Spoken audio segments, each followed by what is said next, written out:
Assalamualaikum warahmatullahi wabarakatuh. Kami dari kelompok 2 mata kuliah Pengantar Fisika Modern yang diampu oleh Bapak Dr. Febrianto MPD akan membahas materi mengenai postulat Einstein dan dilatasi waktu.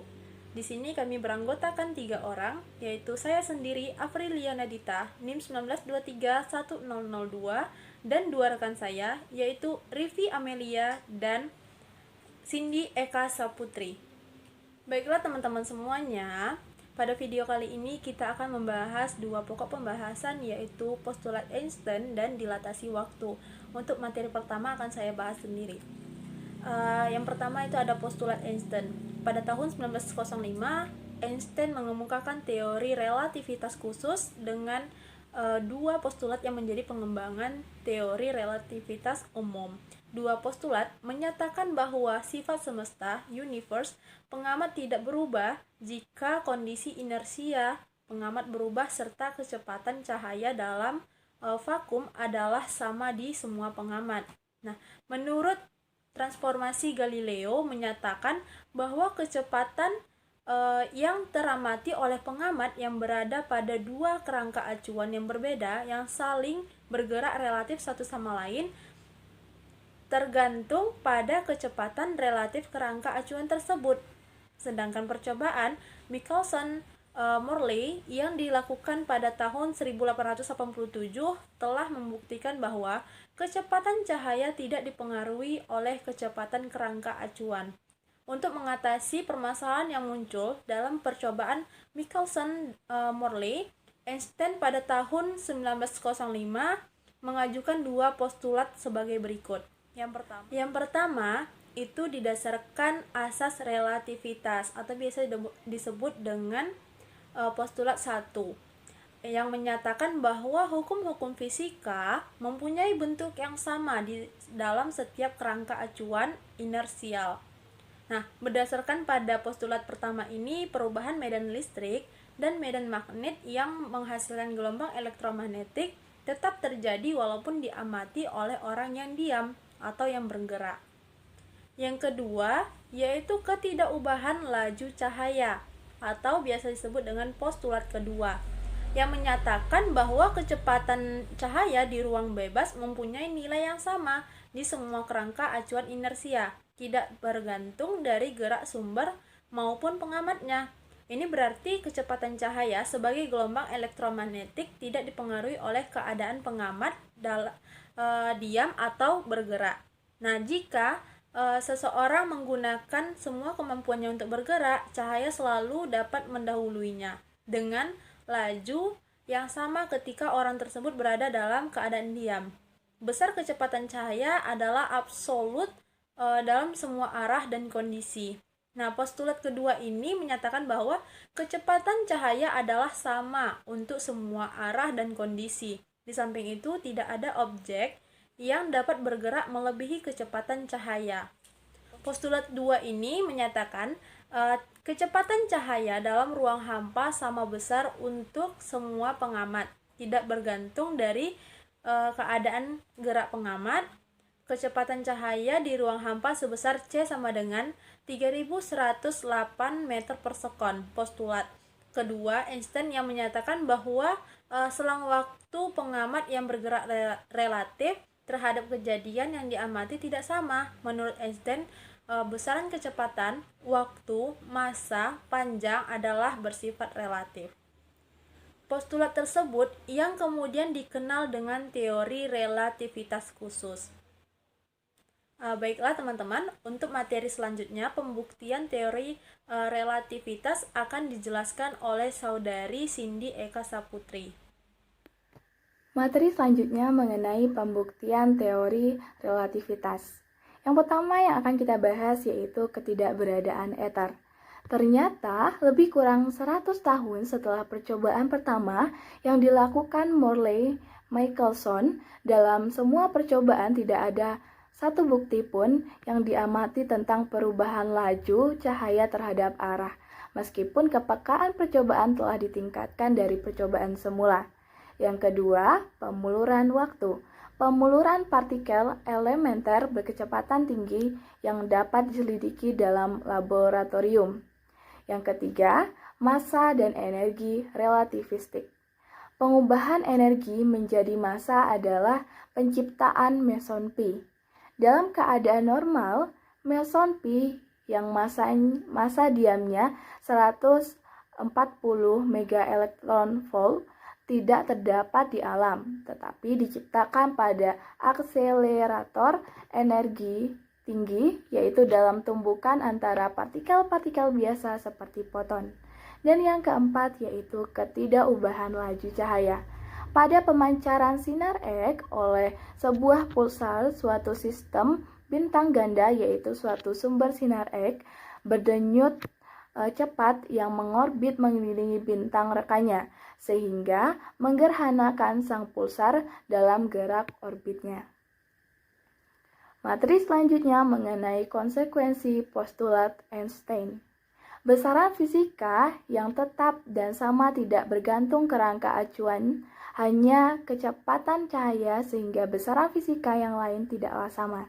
Besaran fisika itu adalah yang pertama yang akan kita bahas, yaitu mengenai kecepatan relatif.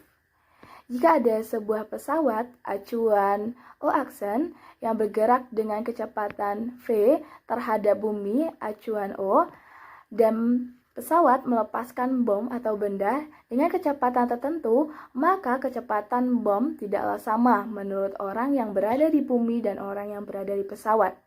Kecepatan relatif itu memenuhi persamaan Fx sama dengan V aksen X tambah V per 1 tambah V kurang V aksen X per C kuadrat, di mana Fx adalah kecepatan benda relatif terhadap pengamat diam yang satuannya meter per sekon. Selanjutnya, Fx aksen adalah kecepatan benda relatif terhadap pengamat bergerak yang satuannya meter per sekon. V adalah kecepatan pengamat bergerak O aksen atau relatif terhadap pengamat diam O, dan C kecil adalah kecepatan cahaya. Selanjutnya, yang kedua mengenai kontransi panjang. Kontransi panjang adalah penyusutan panjang suatu benda menurut pengamat yang bergerak. Penyusutan ini memenuhi persamaan L sama dengan LO akar dari 1 kurang V kuadrat per C kuadrat, di mana L adalah panjang benda menurut pengamat yang bergerak relatif terhadap benda, dan LO adalah panjang benda menurut pengamat yang diam relatif terhadap benda. Yang ketiga yaitu dilatasi waktu. Dilatasi waktu adalah peristiwa pengembungan waktu menurut pengamat yang bergerak.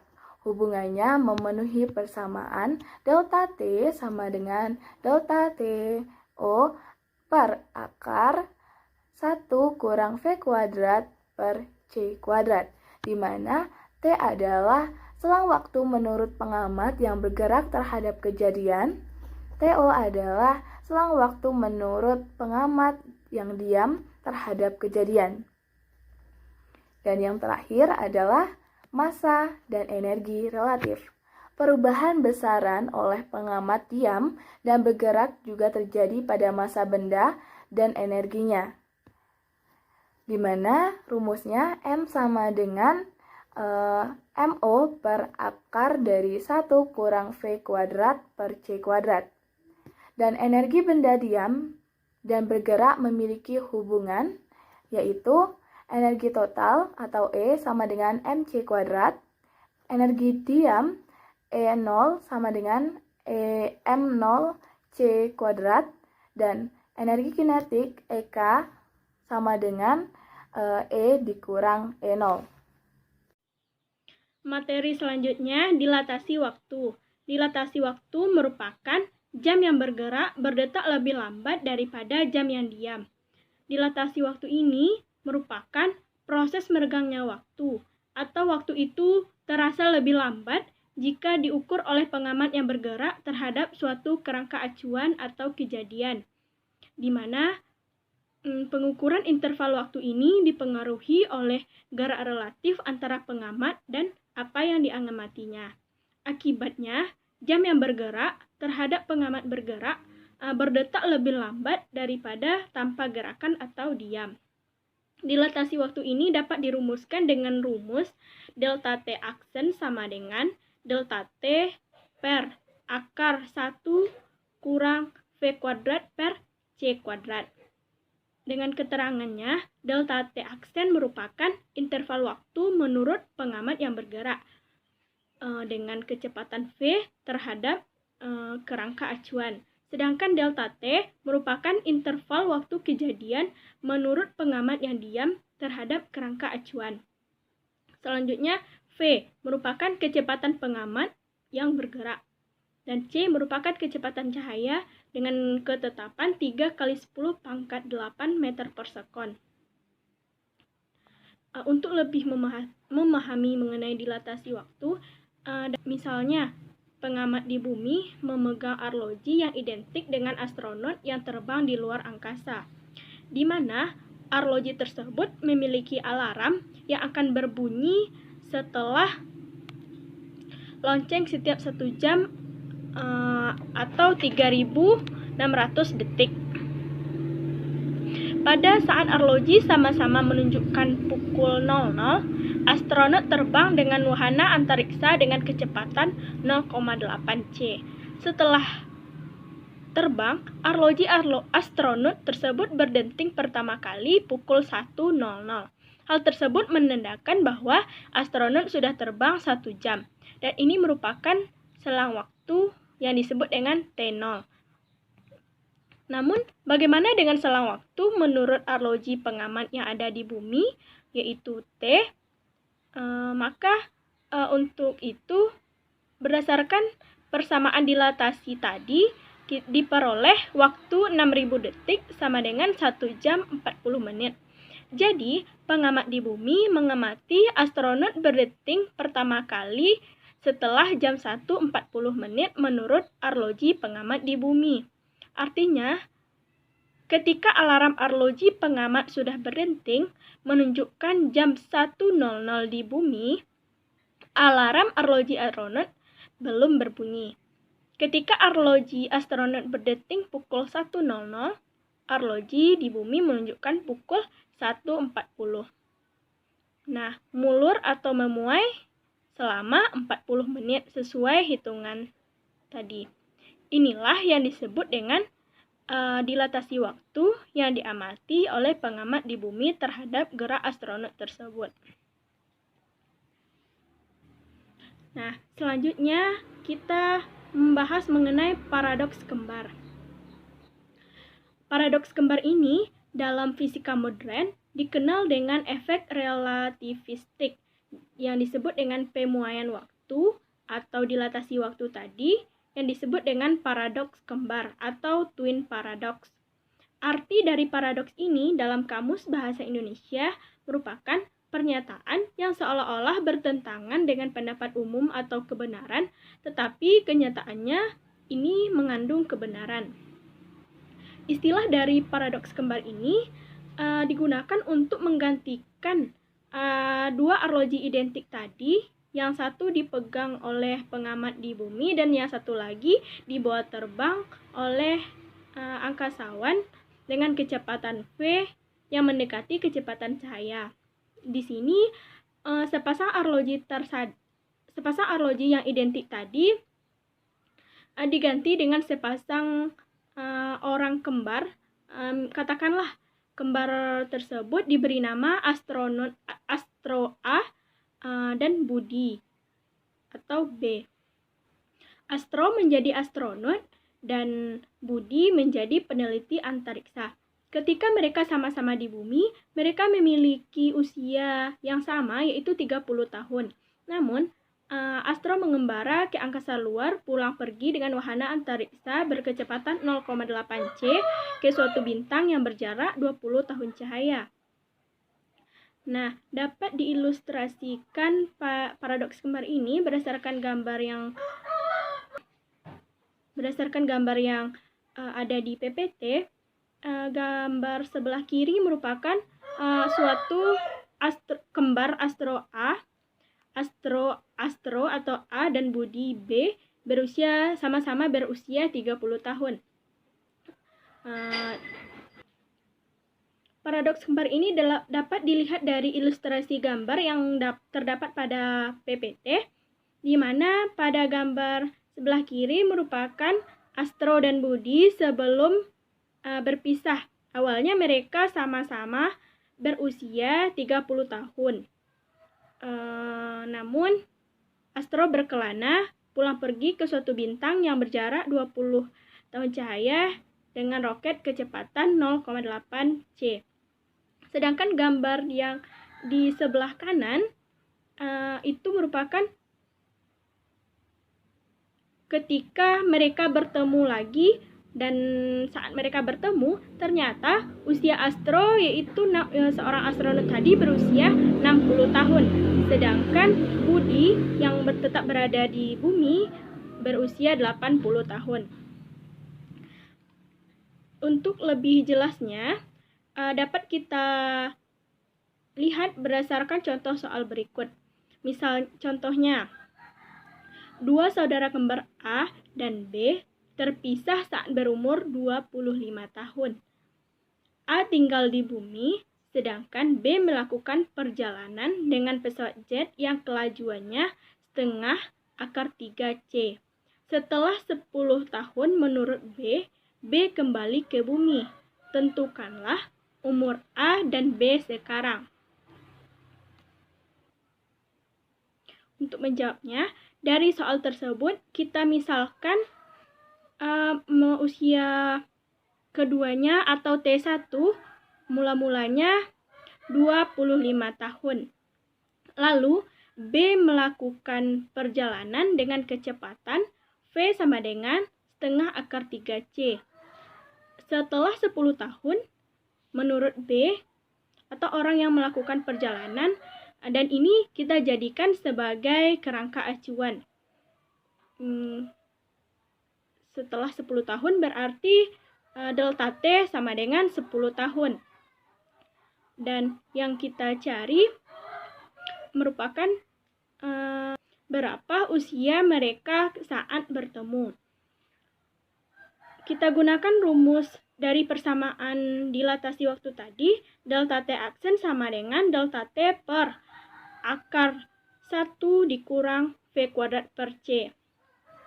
Di mana delta T sama dengan 10 per 1 dikurang setengah akar 3 C kuadrat per C kuadrat. C sama C kita coret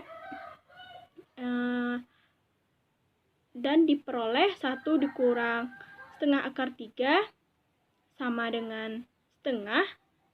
Hasilnya 10 per setengah sama dengan 20 tahun.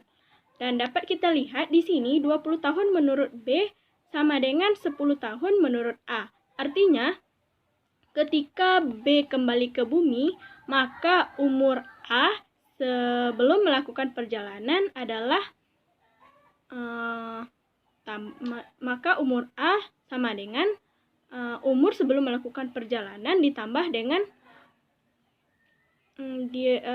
pemuaian waktunya. Nah, di mana T1 ditambah delta T aksen. T1 tadi 25 tambah 20 tahun sama dengan 45. Sedangkan umur B